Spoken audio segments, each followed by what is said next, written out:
Et la première invitée du 5-7 est donc l'hydrologue Emma Aziza. On s'arrête un moment avec vous sur cette situation de sécheresse qui touche une bonne partie de la France. 80 départements concernés par des restrictions d'eau aujourd'hui. On a connu le mois de juillet le plus sec depuis près de 60 ans. Qu'en est-il du mois d'août ? Après ce mois de juillet, on a basculé en fait dans le mois d'août avec un pic de chaleur le 30 et 31 juillet. Et puis s'en est suivi une nouvelle canicule qui a duré quand même du 6 au 12 août, qui a touché quasiment le 3/4 de la France.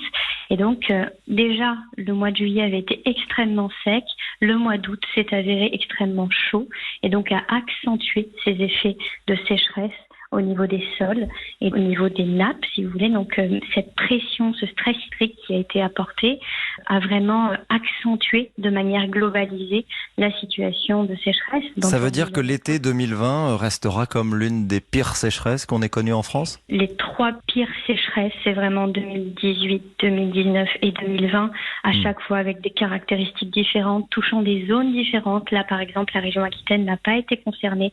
Donc on voit bien que ça évolue beaucoup. Quelles sont les régions les plus touchées ? On a la Saône-et-Loire, la Côte d'Or, le Jura, l'Ain, Lyon, l'Indre, la Haute-Vienne, la Vendée, la Loire-Atlantique principalement. Et puis on a une petite pointe comme ça en haut à droite avec le Bas-Rhin qui lui aussi est extrêmement touché cette année. Certains alertent déjà sur l'état des forêts par exemple, notamment dans l'Est. Il y a un risque clairement que des forêts meurent ? Oui, en fait on a vraiment des forêts entières qui n'ont pas connu une goutte d'eau depuis le printemps. Donc elles n'arrivent plus à tenir. On a certaines espèces qui meurent plus rapidement que d'autres. Il faut remonter vraiment à la sécheresse historique de 2003 pour voir de tels dommages forestiers dans ces zones. On voit un peu partout en France une situation automnale qui est en train d'arriver avec déjà les feuilles qui tombent. Sur Paris, c'est assez visible dans tous les parcs. Vous le disiez, c'est de plus en plus fréquent, 2017, 2018, 2019. On a l'impression que ça revient chaque année. Est-ce que ça veut dire qu'il va falloir s'adapter ? Et qu'est-ce qu'il faut changer dans notre gestion de l'eau ? Le principal problème de l'utilisation de l'eau, c'est pas tant la consommation d'eau en soi, c'est notamment l'agriculture qu'il y a derrière et qui permet la nourriture quotidienne. Et en fait, c'est le vrai problème qui se pose derrière parce que derrière, on a changé nos besoins alimentaires, on a changé nos habitudes de consommation, on consomme beaucoup plus d'eau. Et si vous voulez, l'eau que l'on consomme dans notre journée ne se réduit pas à l'eau que l'on boit, à l'eau que l'on utilise pour nos douches, mais à tout ce que l'on porte, c'est-à-dire nos habits, notre nourriture, tout a besoin d'eau. Mais ça veut dire clairement qu'il y a des cultures qu'il faut abandonner en France ?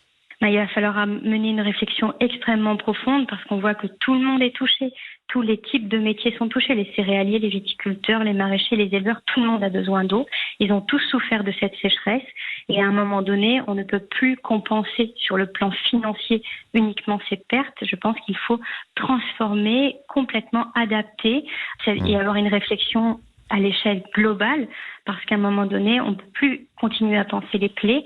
Et puis, on voit bien qu'on subit aussi l'utilisation de nos sols et de nos terres, notamment avec des techniques d'agriculture plutôt intensives, développées dans certaines zones, et donc qui ont accéléré la perte de matière organique, qui ont accéléré le fait que l'on n'ait plus ces populations microbiennes et fongiques qui tenaient les sols face aux sécheresses. Aujourd'hui, ce sont des sols qui sont pauvres et donc qui n'ont plus de nutriments, et donc ça accélère encore plus ce phénomène. Donc, mais quelle culture il faudrait abandonner, par exemple ?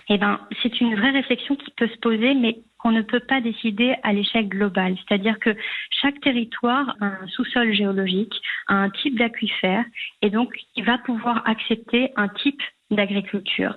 Et donc on ne peut plus considérer vouloir comme ça développer que ce soit la culture du maïs ou bien du blé, de l'orge, etc.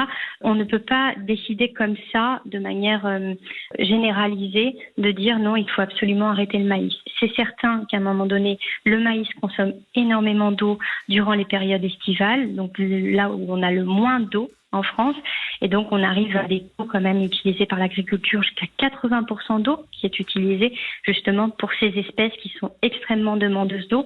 Il faut se poser des questions parce que ce maïs sert aussi à nourrir les élevages, et donc ces élevages aussi posent un problème à l'échelle globale sur le plan climatique. Donc je crois qu'il va falloir mener une réflexion profonde mais rapide parce qu'on n'a plus le temps. On ne peut pas prendre des années. Le problème, c'est que l'adaptation, ça demande énormément de temps. Vous parlez de l'agriculture, il y a aussi l'agroalimentaire qui est parfois pointé du doigt. C'est le cas en Auvergne, où le groupe Danone est accusé de prélever trop d'eau sur les sources de Volvic. Il y a aussi des excès dans l'industrie agroalimentaire ? Je pense de toutes les façons qu'il faut revoir complètement notre manière de consommer de l'eau. Même le fait de consommer de l'eau embouteillée aujourd'hui est un vrai problème. Je pense qu'il existe aujourd'hui de nombreuses solutions qu'on peut mettre en place, notamment avec de l'eau microfiltrée à l'échelle domestique. L'eau de très bonne qualité, l'eau potable, bien entendu, souvent elle a une certaine odeur, elle est beaucoup moins agréable, mais il existe des solutions pour la filtrer. On n'a plus besoin aujourd'hui d'aller prélever des quantités énormes, colossales d'eau pour pouvoir ensuite les emporter à travers des matières plastiques, parce que le problème c'est que l'eau c'est un solvant fantastique, mais il va récupérer notamment énormément de molécules de plastique, et donc on ingère autant de plastique que, je ne vais pas dire que d'eau, mais en tous les cas des quantités qui sont extrêmement importantes. Ça aussi, je pense que ça fait partie de nos changements qu'il va falloir mettre en œuvre. C'est notre avenir qui est en jeu. Et on entend votre réflexion ce matin et votre appel à réfléchir donc sur la manière dont on cultive nos sols et la manière dont on consomme. Merci Emma Aziza pour votre éclairage ce matin, hydrologue, présidente de Mayan, Centre de recherche pour l'adaptation face au changement climatique. Bonne journée à vous. Bonne journée.